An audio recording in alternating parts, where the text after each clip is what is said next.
Good morning, everybody out there in Nottoway County, Blackstone, Southside Virginia. This is Billy Colburn of the News Network, owned by the Courier-Record newspaper here in Blackstone, Virginia. Folks, the big news in Nottoway. We are in a mess. Just when you think the county couldn't have more obstacles regarding the budget. Remember last year, the current year we're in, this past December, Nottoway County taxpayers paid an average of the tax rate was raised 20%. And that was on the heels of reassessment, where property values increased countywide by 30%. Now the county's looking at having to build a courthouse anywhere between $10 and $20 million. I've been told the number is going to be around 17. $2.1 million animal shelter, $7 million public communications radio system, and now EMS. There's very serious talk about a new tax that would be assessed just like the real estate tax rate to pay for budget deficits for Nottoway County Emergency Squad. And now the county of Nottoway has got to consider going forward with that tax. But if the county goes forward with that tax, it must earmark those monies specifically for EMS. Does the county seek greater control over EMS? In other words, running the squad. Or do you just take the EMS money, give it to the squad, and hope that the squad's billing system improves? Currently, right now, Nottoway Emergency Squad does what's called compassionate billing. That started in 2003 and was a great thing because it allowed the squad to hire paid paramedics. It allowed duty crews to respond quicker, to assemble and respond quicker. And now volunteerism has dropped off, and the squad is mostly run by, I've been told, 90% paid employees. Well, if the squad continues to have deficit, those paid employees, if they're not getting their checks on time, I don't know if that's happening or not, but I'm just saying hypothetically, pardon me, I had to cut my little heater off. That's not good. So the county is in another pickle. But basically, if you're a Nottoway County homeowner, landowner, or all the above, it is the county's current tax rate is 45 cents per 100 assessed value. Simply means if you've got $100,000 home, your county tax bill for that home is $450. To fund some of the other expenses, the county might have to raise the rates 5-10 cents, especially when that courthouse debt begins. EMS tax rate's been talked about 10 cents. That's basically 22 cents extra on top of the 45 already. That's a 50% increase in taxes. That would be, let's say hypothetically, it went up by 22 cents. That would mean your tax bill for a $100,000 home goes from 450 to 670. If you have a $200,000 home, your tax bill goes from 900 to $1,400 in December. Now the county is talking about twice a year billing next year. Doesn't matter. They just get the money quicker. Still coming from you. You're not paying any less taxes. So that's been a big issue. I want to discuss policy. Twofold discussion here. Courier-Record policy. Saw over the weekend, I was tagged in a Facebook post about a person who had what she claimed was a horrible experience at a Blackstone business, and everybody wanted me to get involved. And the person who runs a business is happens to be an elected official, like I was at one time. Our policy has always been, and it remains, the Courier-Record doesn't. Excuse me, I got allergies going there. Hold on. Am I going to sneeze on live or not? No, I'm not. The Courier-Record does not get involved in disputes between private citizens and businesses, unless they reach a high threshold, and that threshold is lawsuits, criminal charges, or significant settlements through lawsuits. And we've had a few. And we've had a few cases where people have sued businesses for large amounts of money, where the suit itself generated news because it was so large. And we followed up, and some of those cases are dismissed. Just like we've often told you that when someone's charged with a crime, even a heinous crime, a crime where people are saying, hang them publicly before trial. You got to wait for the trial, folks. Everyone is innocent or proven guilty. And I've seen some cases where it looked good, a strong case. Witnesses caved. Witnesses did not display credibility on the stand. So you got to keep open mind on that, folks. It could be you one day. It could be me one day. You must quit judging people uh, who were simply arrested. I'm not going to stop you from commenting on our Facebook page. I believe in free speech. That's one policy discussion I want to have. The other policy discussion I want to have is regarding our letters to the editor. We want letters from everybody, all viewpoints. We have a few simple rules. We prefer that letters not exceed 300 words. We prefer that a writer does not write more than once a month. But however, as we state in our policy, if we have space, we will allow a letter to write more than once a month. We have one person that writes fairly regularly. And we don't, elected officials are fair game. I don't think their private businesses are unless there is a obvious correlation where the business owner is using his or her elected official capacity where the policy overlaps, or a business person who happens to be elected may have a zoning request or something like that.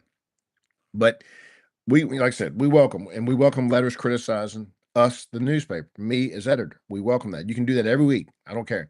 But if it's the same criticism week after week after week against the same person, we're going to give the writer, we're going to err on the side of free speech. We're going to err on the side of excessive free speech. But there comes a time we have to say, okay, look, you've made that point. If you want to argue about something else regarding town hall, another elected official, or maybe a new complaint about the same elected official, that's okay. Maybe some elected officials have numerous flaws. Some have none, some have, well, everybody's got some. But you get my drift. But wanted to discuss that with you also. Also, something we were very careful about. We were out of town last week, enjoying some time with family, and I was shocked, like a lot of y'all were. The town square was on fire. Town square is nothing but an open space of Bermuda grass. This time of year, it is dormant Bermuda grass.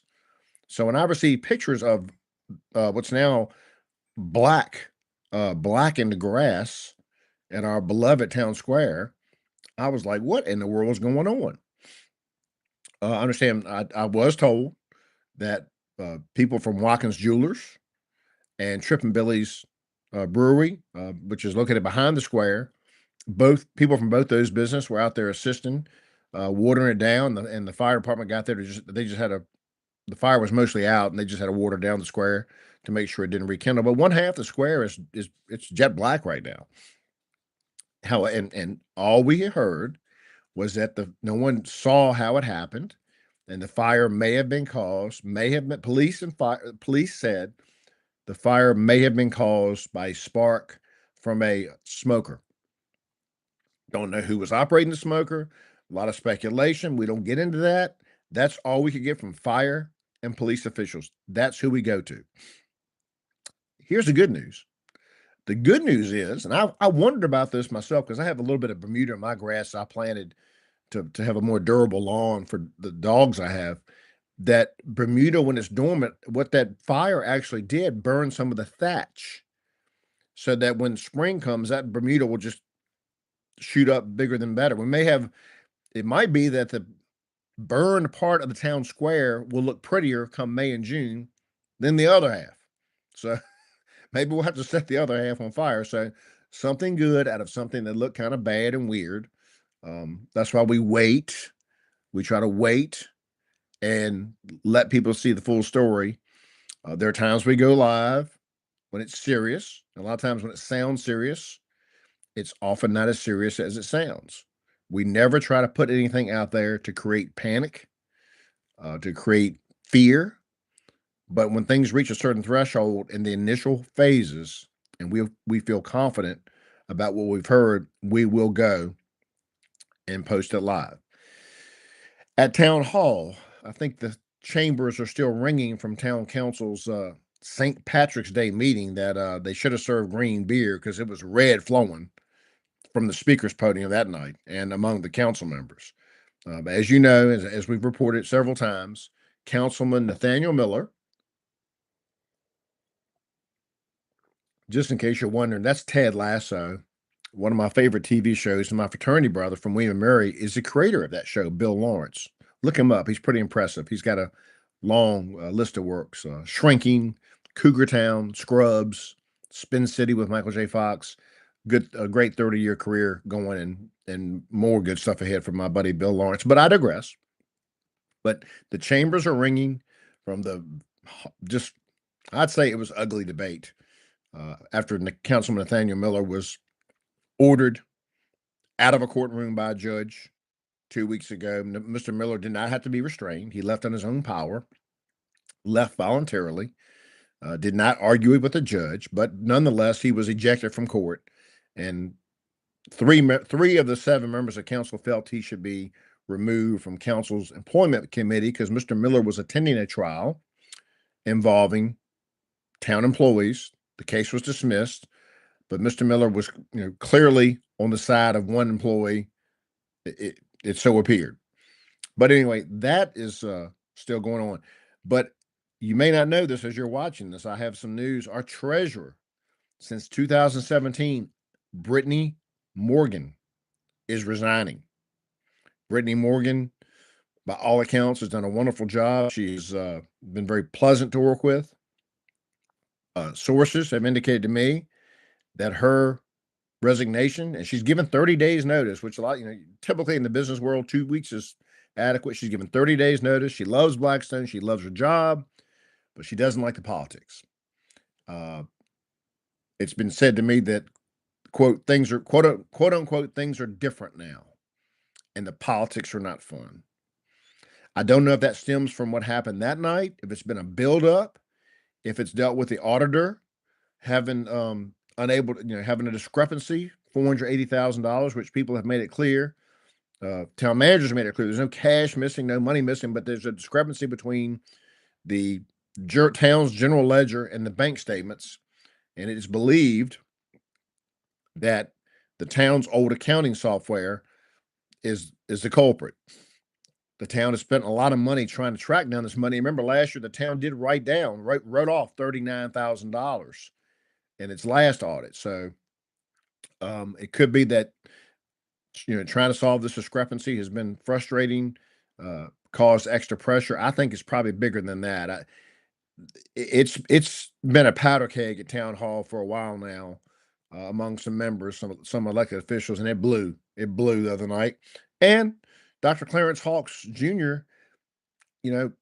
I've talked to people both sides of the aisle, so to speak, and it looks like Dr. Hawks let the cat out of the bag because he told officials we're coming, change is coming, next election, which is November 2026, which coincides with congressional midterms, which is very interesting. Blackstone elections typically are not partisan, but people running for at-large seats or the mayor and other positions maybe said, hey, who you voting for? You voting red or you voting blue? Blackstone's a purple town. We're in a red county that votes for Trump about, I think all 3 times Trump has gotten 60% of the vote or more in 2016, 2020, and 2024. But Blackstone is a purple town. Blackstone is a black majority town. It's and when you factor in African Americans or people for 2 or more races, the numbers are skewed even more if people are going to vote color.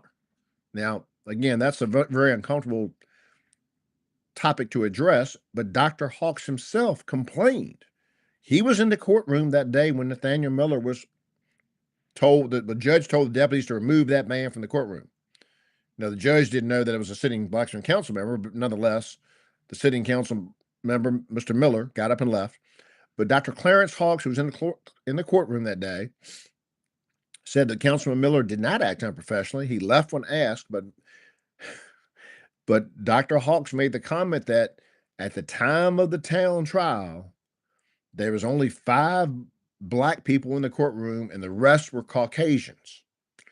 He said he wasn't trying to be racial, but he made those comments. He looked at the courtroom and identified there were only 5 black people in the courtroom at the time of the town's trial.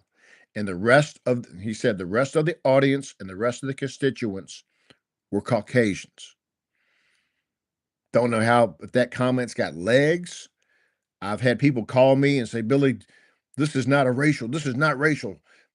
Uh, but some people have said that there's an effort to try to backtrack or water down Dr. Hawks's fiery comments because Dr. Hawks let the cat out of the bag, and that there is going to be a attempt for the African Americans to gain control of the council. Just call it like it is. And listen, if you look at the demographics of Blackstone, it'd be very simple. If people are going to vote on race, it's very simple. All they have to do is find a candidate to run at large, get the black community to single shot, what's called single shot. You can vote for up to two, but just vote for one. And of course, if that person has broad appeal, they're not just going to get African American votes, they'll get white votes, that sort of thing.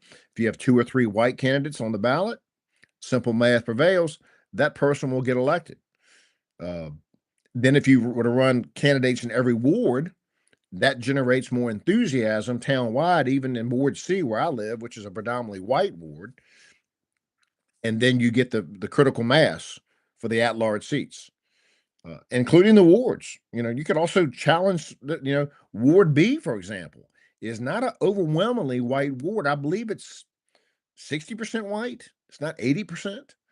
So, again, it's awkward to talk about, local elected office in these districts, but these districts were created for racial reasons back in the 1980s.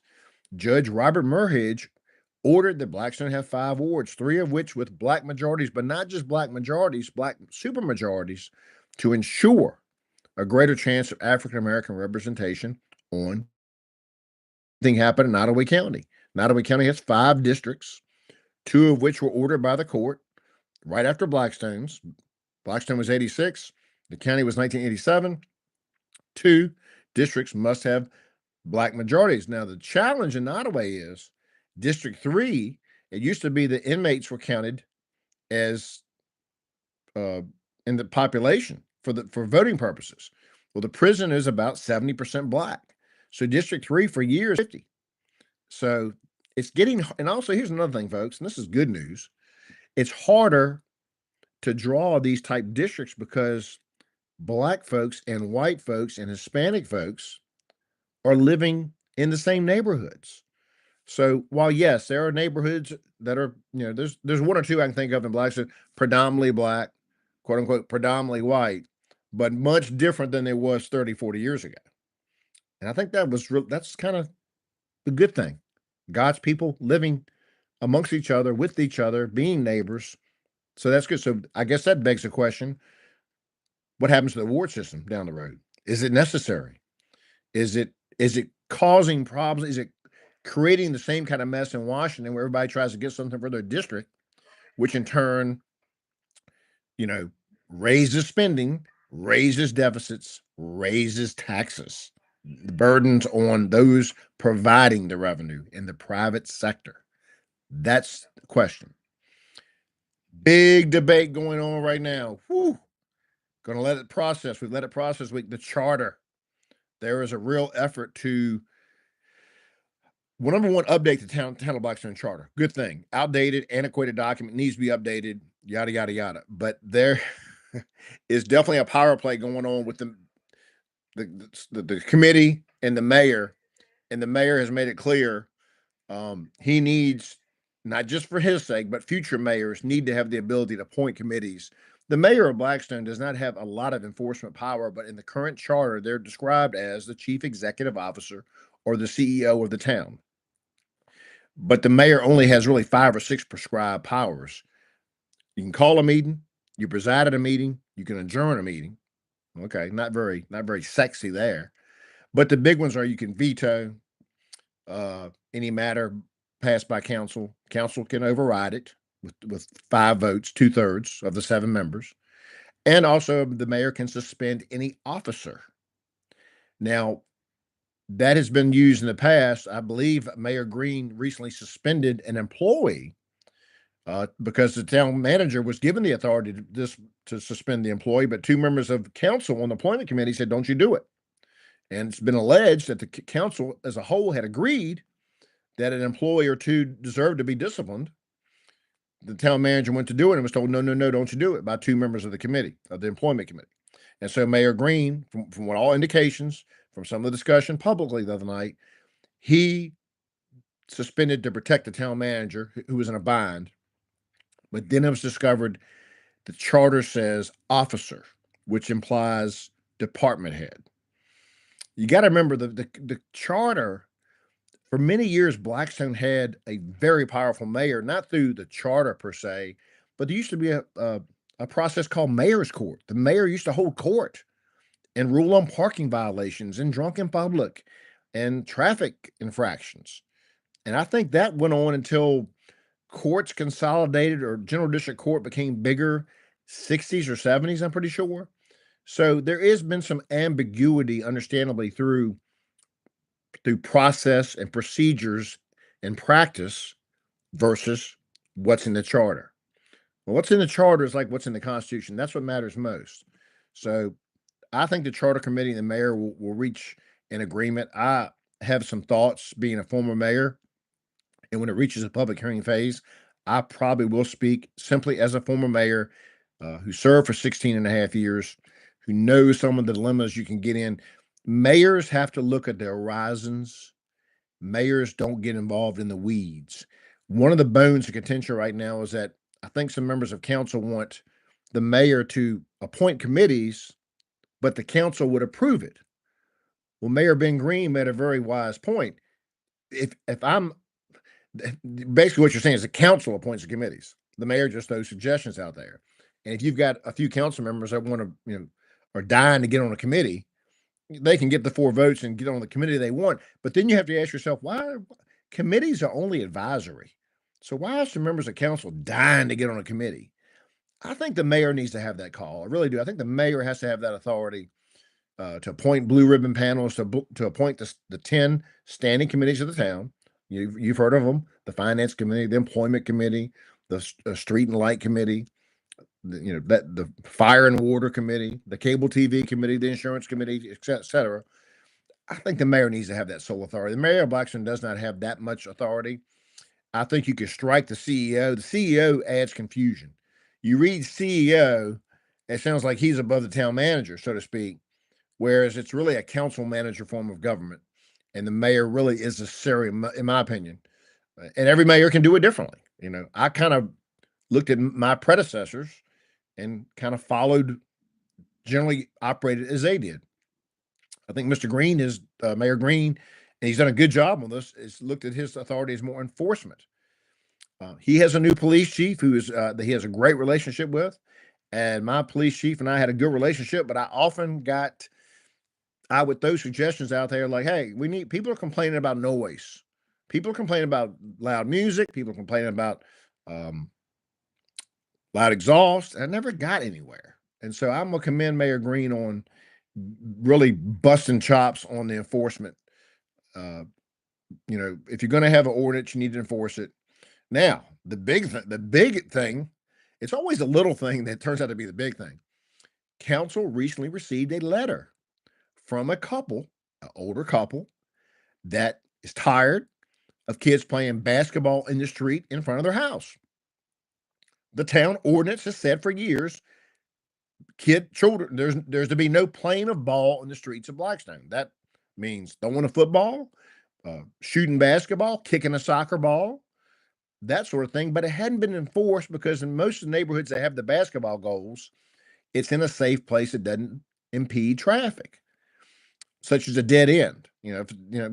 There's no danger really of kids shooting basketball at a dead end or on a residential side street. Now, Brunswick Avenue would be far more dangerous than 4th or 5th or than 7th or 8th Street because there's a lot less traffic. So council is and people are like complaining, there's already nothing for kids to do. So you're going to take basketball hoops out of the street. Is that true? Blackstone has 2 outdoor basketball courts. Now, granted, there are a lot of times those courts are hogged by the older boys and older young men.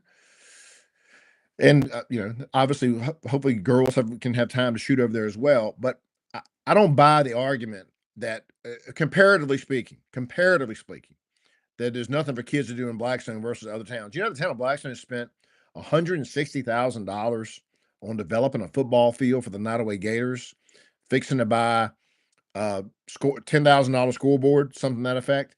And I think that some of the volunteers said the field's not adequate yet. I don't know, and it was supposed to be games played last fall, and no games have been played yet. But between the concession stand and the field, the people of Blackstone have paid $160,000 for youth football. Now, what if your kid doesn't play football? And a lot of these kids do not live in town; they live in the county. So, but if your child doesn't play football, how do you feel about that? Is it the government's job to make sure there's an activity for every child? I would submit, obviously, recreation is not a necessity, but it is a quality of life component that people look for when they're coming to move to your community. And I would advise, that's why when people come here and new folks come and fuss and nothing to do, I tell people you probably should have done your homework. There's plenty to do here. Walking, running, hunting, fishing. There's people who teach music. There's people who teach dance. I think Dream Makers has a recital this week at Kinston Forest School. Read the local Courier-Record. You'll find groups. There's a place for everyone here. There's something for everyone to do here. You have to look. But there's clubs here that would love to have new energy. Rotary Club, the Women's Club, the Lions Club, and that's throughout the county. Civic involvement is dying because people, including yours truly, get wrapped up in our work and our other hobbies that we don't, I'll pick up trash when I see it on the road, that sort of thing. But as far as civic involvement, of course, I served for mayor for 16 and a half years. I think that counts a little bit, but the civic groups are having a rough time. But I just don't like to hear people bash and say Blackstone doesn't want anything. Blackstone, that's not true. Blackstone, I can tell you right now, Blackstone, when I was mayor, and I know some things going on now, working very hard on some prospective new industries. One of which you got to remember, we got a new industry in town now at the old Planners Warehouse building. Very quiet, but they are making seals and components for the U.S. Air Force. What is it called? Shame on me for forgetting the name. But anyway, it's a promising new industry. But things are, I told y'all in December that this year was going to be off the chain. And now look what's happened. We've had things I expected, but now we've got a potential new tax in Nottoway County. A new tax. That probably is going to be another 10 cents. It means you own a $100,000 home. That's another $100 you can pay in the county of Nottoway just for EMS. What happens about fire departments? If you start taking over the EMS component, what happens to the fire departments? They may say, hey, whoa, I'm an EMT as a fireman. I'm not getting back. Take us over too. I'm now, again, that's just hypothetical, but it's fragile right now. It's fragile. One of the things when you live in Nottoway County and Blackstone, you realize that, and this is rural Virginia, that you're farther away from hospitals. So, if your local emergency squad is unable to respond in a timely manner, you're farther away from a hospital. You may have to get your loved one while you're having chest pain to drive you. That's a scenario no one wants because Nottoway Emergency Squad has saved many lives in the backs of ambulances. And I apologize. My wife makes fun of me. I cannot say that word properly. It's ambulances. I often go ambulance. But anyway, you get my point. So that's probably one of the more important, talk about the vital core functions of local government. I've always said it's public safety first. That means police, fire, rescue, sanitation, very important, water, sewer, streets. So a lot of those are not sexy, but golly day, gotta have them, but they don't come without a cost. And fire and EMS, and when fire trucks now cost $1 million, just an ordinary pumper, and ladder trucks are now over $2 million. It's I don't know where, we're going to run out. If population continues to decline in Southside Virginia, we're really going to be in a battle. Now, I do think this. I think the National Firefighters Association or whatever, they've got too many requirements on, trucks should be updated replaced every 15 years, yada, yada. They don't live in rural Virginia. They might, guess what? They are the best friends with the fire companies, fire truck making companies, I'm sure. I mean, That's just it's just too much. It's too much. I thank you for tuning in. It's now 7:57 a.m. on Wednesday morning, March 26th, and we will always try to keep you updated. We welcome questions. One last thing regarding policies, we were tagged in a Facebook post, and I hope the person who tagged me, Lori, I hope you hear this. A very bothersome alleged incident at a daycare center where apparently a young lady was mistreated by a young boy. I don't know the age of the boy, but something very inappropriate happened allegedly. I'm interested in that story, but it's not like an employee or an adult did something, which is which is even worse. But what was described on Facebook was horrible, and but I don't. It's I would say it's a civil matter because if unless the kid is old, unless the boy, the alleged perpetrator, is old enough, I don't think it can rise to a crime. But then you have to ask yourself, where does that young person, another age, where did they learn that behavior? That's bothersome. And as I said last week, the sad thing, disgusting thing about uh, alleged and actual convicted child predators, people who molest young children, grown-ups that molest young children, horrible. They oftentimes cannot be cured. That's why we have the sex predator place up here in Burkeville. But many times we find they're in Burkeville. But many times we find through court testimony and just the truth, they themselves were molested when they were young as well. And that does not excuse their behavior, but it makes it a double tragedy in my mind, and the cycle continues. That's why if you're a parent of a young person that you've got, and you can't blame parents. You can't be with them 24/7. Certainly not at a church daycare where you would think things like that would not be happening. But those who have custody, temporary, whatever custody, who are placed in positions of trust with children, must be watching them at all times. At all times. And my heart breaks for that little girl. I know that little girl. I've seen that little girl in our community where this alleged incident happened to in our family, and I'm very, very sorry for that which allegedly happened. And I'm interested. It could reach the story mode. Could affect the licensure of a daycare facility, I imagine. It's just very difficult, folks. Very difficult. Looks like it's gonna be a nice day. I've got meetings and grass to cut. I'm sure you do. This is the one day I don't really have to go into the office, but I'm working here, and I hope everybody make it the best day. Please subscribe to our Nottoway News channel. We're going to post this link on Facebook. We're now approaching 20,000 Facebook followers. We're building something special here. I do not know where we go. We'll be looking for sponsors soon on these messages.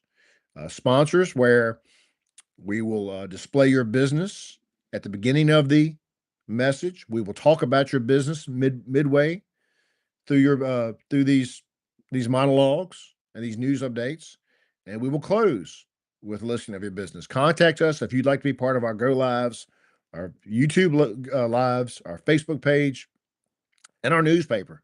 We still make newspapers. We still sell over 4,000 a week. Loyal subscribers who call and fuss if they don't get it on time. God bless all of you. Take care. Be safe. Be happy. Be grateful. No, be safe. Be grateful. Be happy. And be the best you can be, because you can't be happy unless you're grateful. Love to all.